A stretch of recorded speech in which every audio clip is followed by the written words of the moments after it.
पुणेरी पाट्या कायमच सारांचे लक्ष वेधून घेत असतात। या पाट्यांवरील मजकूर कुणाचं चटकन लक्ष वेधून घेतो। मतदानाच्या पार्श्वभूमीवर पुण्यात अनोखे फलक लावण्यात आले आहेत। या फलकांच्या माध्यमातून मतदारांमध्ये जनजागृती करण्यात येते। याचाच आढावा घेतलाय आमचे प्रतिनिधी अरुण मेहत्रे यांनी। त्यावेळी मतदान केंद्रावरती एक फलक जो आहे तो आपलं लक्ष वेधून घेतो आणि अतिशय महत्त्वाचा हा फलक आहे। म्हणजे प्रत्येक ठिकाणी अशा पद्धतीचे फलक लावण्यात आलेले आहेत। खरं तर नगरपालिका निवडणुकीपासूनच याची सुरुवात झाली होती।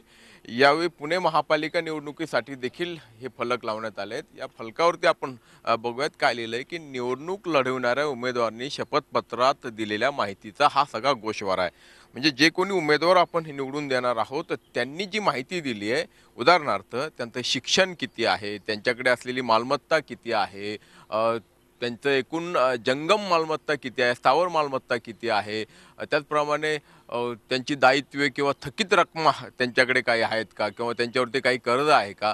आणि इतकंच नाही तर सगळ्यात महत्त्वाचं म्हणजे की या उमेदवारांवरती गुन्हे किती आहेत। म्हणजे त्यात देखील अतिशय स्पष्टपणे म्हटलं की 2 वर्षे किंवा त्यापेक्षा जास्त कालावधीची शिक्षा होऊ शकेल अशा प्रलंबित प्रकरणांची संख्या, त्यामुळे गंभीर गुन्हे त्यांच्यावरती किती आहेत हे देखील या फलकावरती दिलेलं आहे। आत्ता आपण प्रभाग क्रमांक 34चा हा जो काही फलक बघतो आहोत तर त्यामध्ये 24 एकूण उमेदवार या ठिकाणी निवडणुकीच्या रिंगणात आहेत।